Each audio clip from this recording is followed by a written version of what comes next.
Saudara dan saudari, hari ini kita diberitahu tentang satu peristiwa, satu mukjizat yang boleh dianggap antara yang paling besar yang dilakukan oleh Yesus, yaitu dia membangkitkan kawannya sendiri, Lazarus, dari kematian.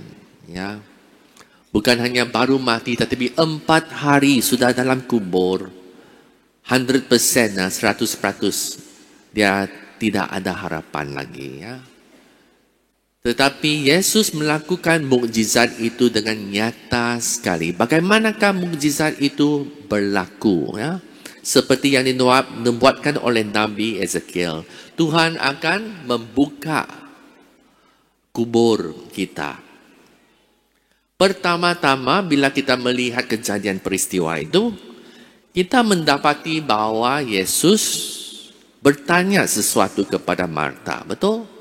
Dia berkata, "Percayakah kamu? Akulah kebangkitan dan kehidupan. Percayakah kamu?" Dan Marta, dia sangat berani, dia berkata, "Ya Tuhan, saya percaya Engkaulah Kristus yang diutus Tuhan." Jadi Marta memang ada iman bahwa Yesus adalah anak Tuhan. Dan apa yang akan didoakan oleh Yesus itu akan dikabulkan oleh Allah. Jadi imannya memang sangat kuat. Dan kedua, bila Yesus pergi ke makam, Yesus memberi satu perintah. Alihkan batu itu. Dan mungkin Marta berkata, tentu berbau. Jadi dia berkata, jangan, sebab sudah 4 hari sudah busuk sudah ni. Tetapi Yesus mengingatkan dia, bukankah bila kita menurut perintah Tuhan, kita akan melihat kuasa Tuhan. Jadi mereka tahu betul.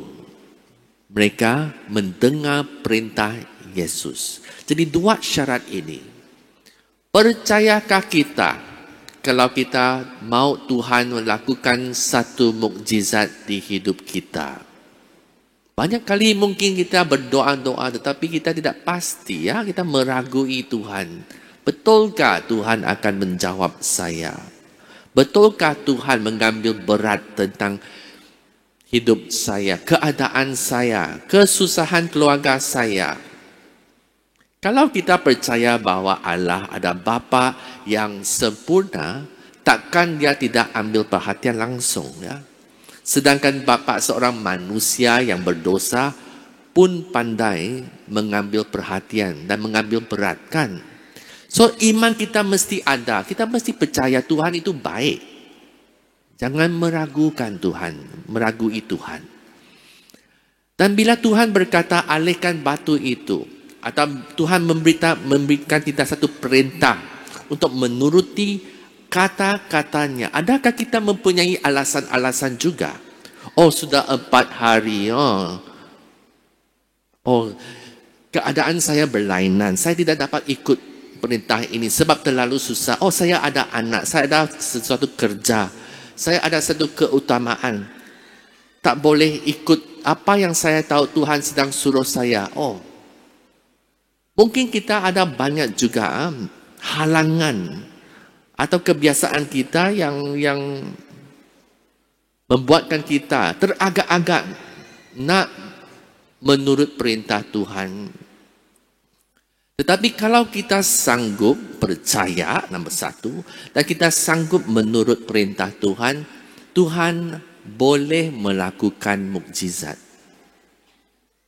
Kita pun tahu bila Yesus, di mana-mana saja Yesus boleh melakukan mukjizat sebab orang ramai percaya.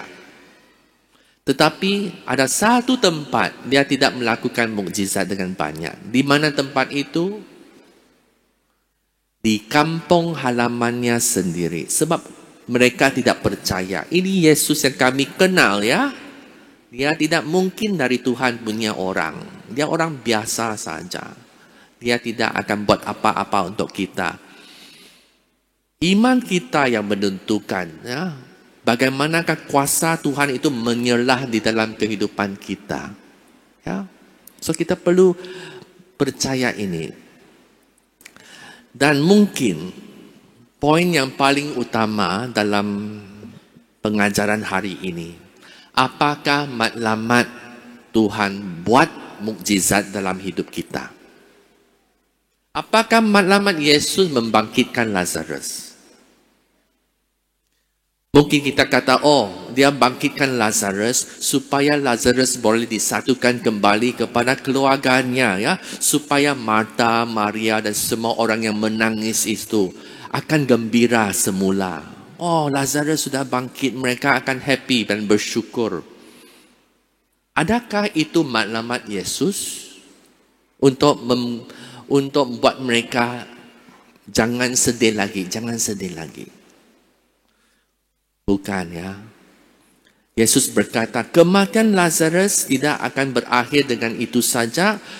Kematian Lazarus akan berakhir dalam kemuliaan Allah. Dia berkata, kerana kejadian ini ramai yang akan percaya. Jadi, matlamat Yesus untuk membangkit Lazarus ialah untuk memberi kehidupan baru kepada semua orang lain supaya mereka percaya. Itu matlamat dia. Kita juga kadang-kadang menyeru dan berdoa dengan susah payah sekali. Tuhan, sembuhkanlah saya dari penyakit ini. Sembuhkanlah kawan, sembuhkanlah keluarga saya daripada penyakit ini. Bebaskanlah kami daripada kuasa kegelapan. Tolong kami dalam kesusahan kami semua ini. Kita berdoa supaya keadaan hidup kita diperbetulkan, disembuhkan. Tidak salah lah, of course, tidak salah.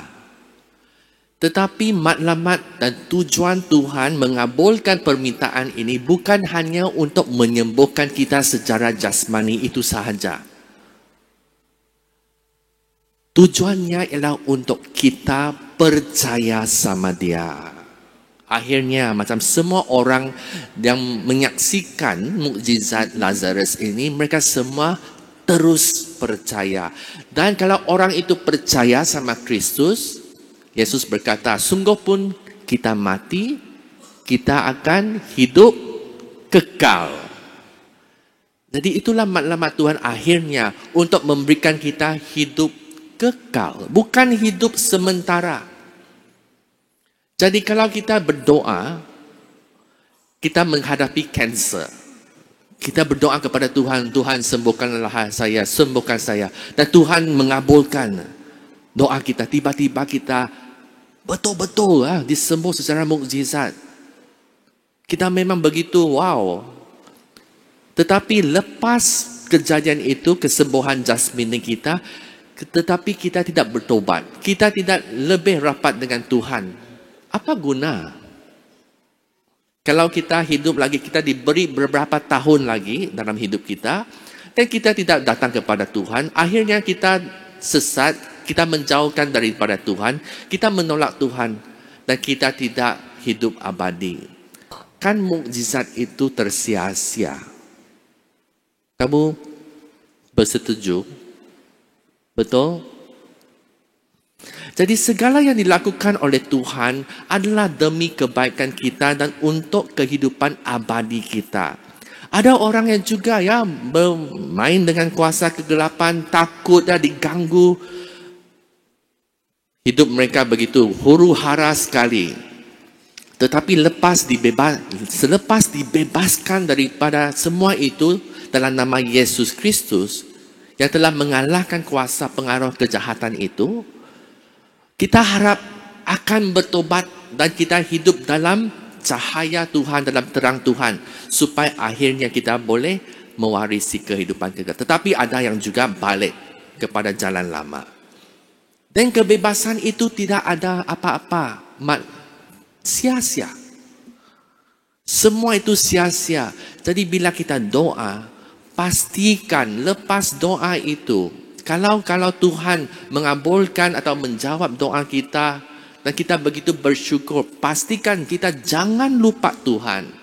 Jangan saja pandang selepas masalah duniawi saya itu diatasi, oh okey sudah cukup. Biar satu lagi krisis yang baru datang, baru saya menyeru sama Tuhan lagi. Dan itu no point. Tidak ada tujuan langsung ya. So marilah kita dalam hari ini diingatkan, percayalah sama Tuhan. Turutlah, ikutilah perintah Yesus, percaya akan kebaikan Dia, dan lepas itu setia kepada Dia.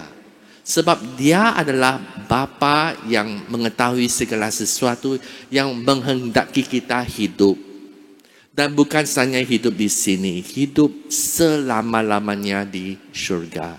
Itulah tujuan Yesus datang ke bumi, untuk mati untuk kita, bangkit untuk kita.